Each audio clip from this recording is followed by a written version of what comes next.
All right, Shalom. First and foremost, I would like to begin by giving all praises to Yahweh, Bahashem, Yahweh Shah, Bahashem, Rukakwadash. Double honors to the apostles and the elders of Great Millstone, and Shalom to the hopefully elect.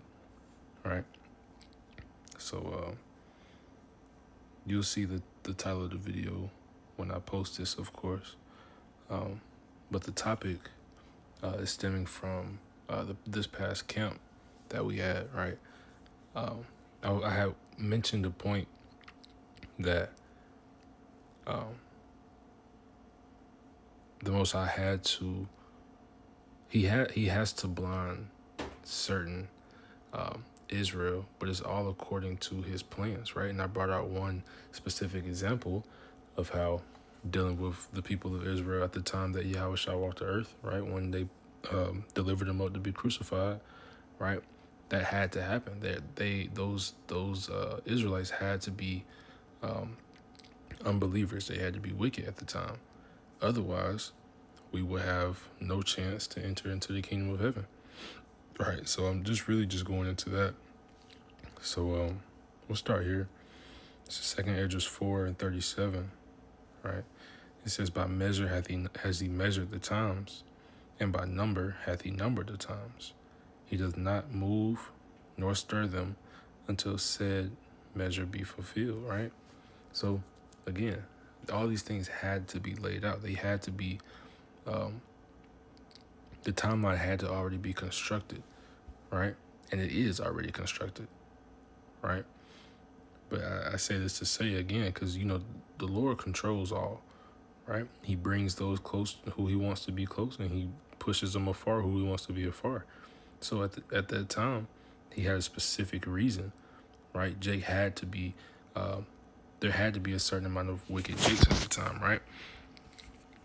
And you could say, well, there's a free will, so how could that be? Well, free will is really no such thing, right? Because all people move according to the purpose of Yahweh Shem Yahushua, right? Just ask Pharaoh,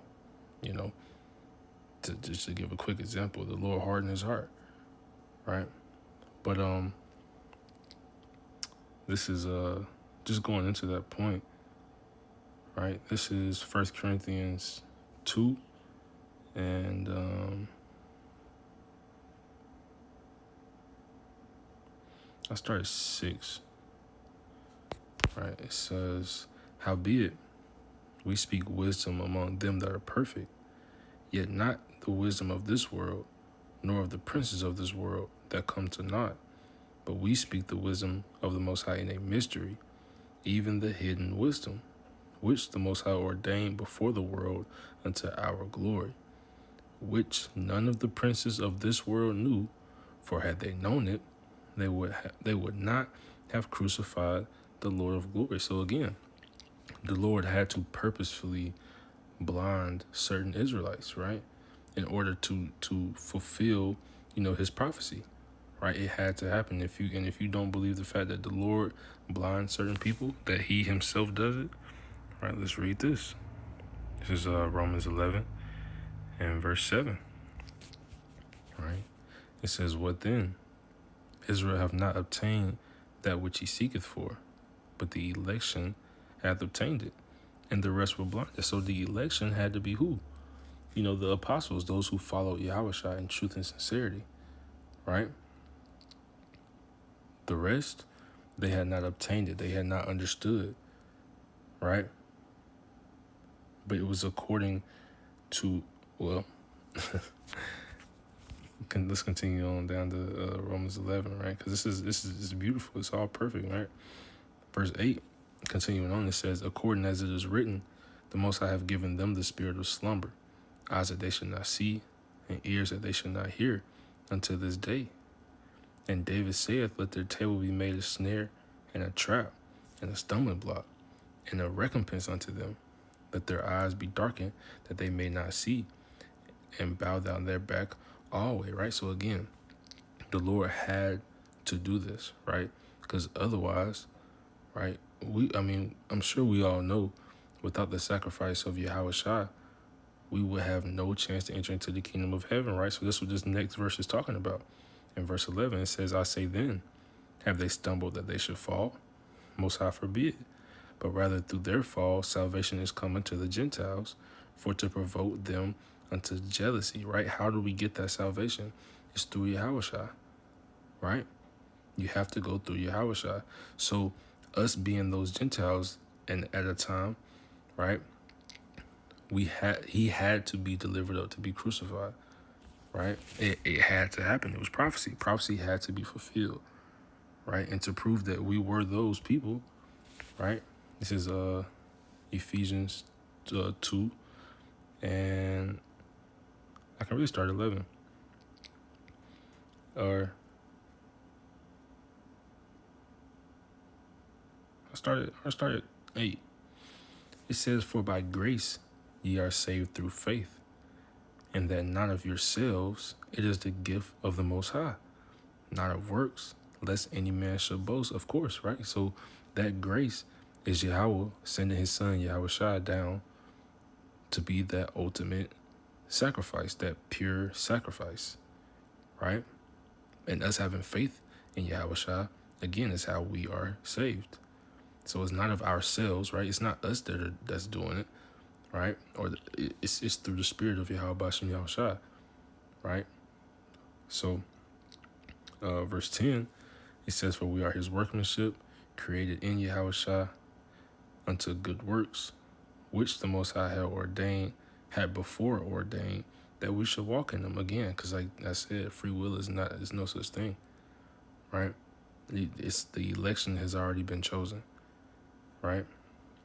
Verse 11, it says, wherefore remember that ye being in times past Gentiles in the flesh, who are called uncircumcision by that which is called the circumcision in the flesh, made by hands, that at that time ye were without Yahushua, being aliens from the commonwealth of Israel, and strangers from the covenants of promise, having no hope, and without the Most High in the world, right? Because again, why? Because Israel, right, meaning Israelite foreigners, people who didn't, grow up in Israelite customs, who grew up as Grecians did, so on and so forth. Because you gotta understand, I mean, in order to understand the truth, you have to know history, right? You have to know, about all the, the captivities, and especially at this time, this is, the Greek captivity. So Israel, were basically called Greeks. The same way, Israelites here in America are called Americans, right? Because they act like them, talk like them, walk like them, they live like them. They live amongst them, right? So those people, back in that time, and in the time of this book, they were walking like Greeks, acting like Greeks, talking like Greeks, so on and so forth. So what were they in the eyes of men? Greeks. So they were alienated. They had no hope. They weren't following the customs of Yahweh Bashem Yahushua. They weren't doing anything correct. They were completely wicked, right?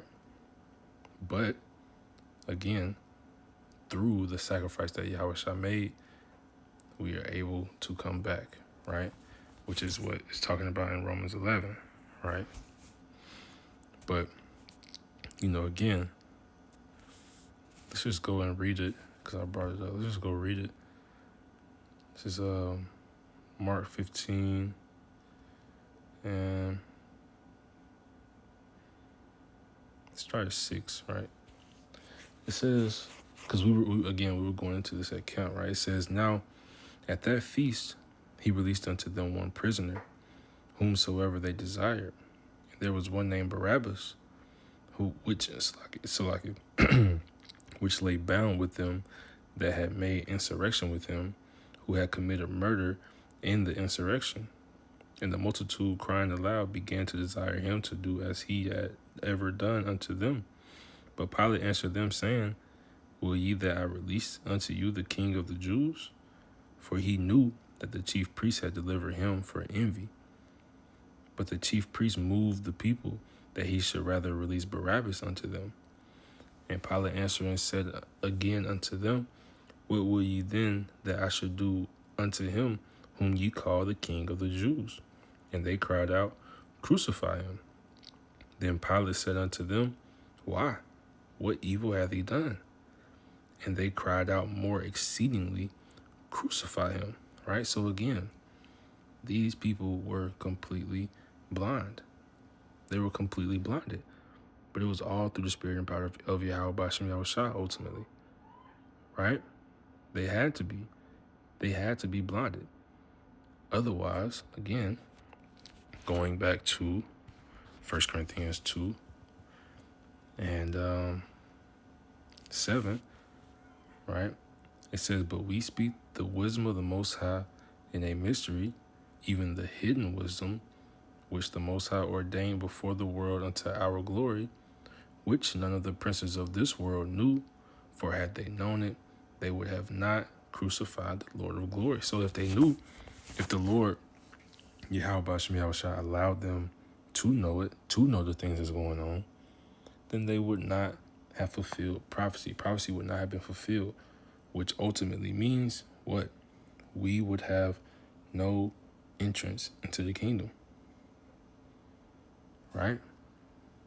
Because again, and I'm jumping around, but again, going back to Ephesians 2 and 13, it says, But now, in Hamashiach Yahushua, ye who sometimes were far off and made nigh by the blood of Yahushua.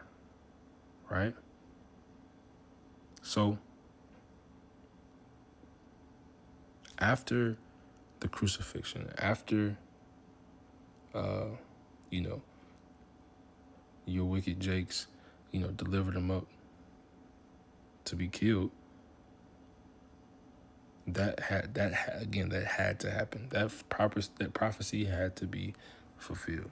Because even Yahushua, asked the Father, if it be his will, let that cup pass from him. But it wasn't. Because ultimately, that's just the love that he had for Israel. Right? I mean, it's John 3:16. I was going to go grab it, but, I'm sure everybody knows it. But, I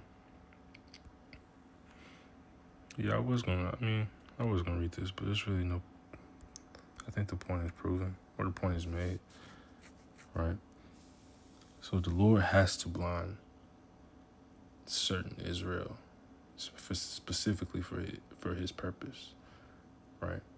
But, more so, I wouldn't say a breakdown. It's really just a lesson, just being thoughtful, mindful of the scriptures and how they all work together, But, Lord, when it was edifying nonetheless, I'm going to end by giving all praises to Yahweh, B'Hashem, Yahushua, B'Hashem, Rakakodash. Double honors to the apostles and the elders of Great Millstone, and shalom to the hopefully elect.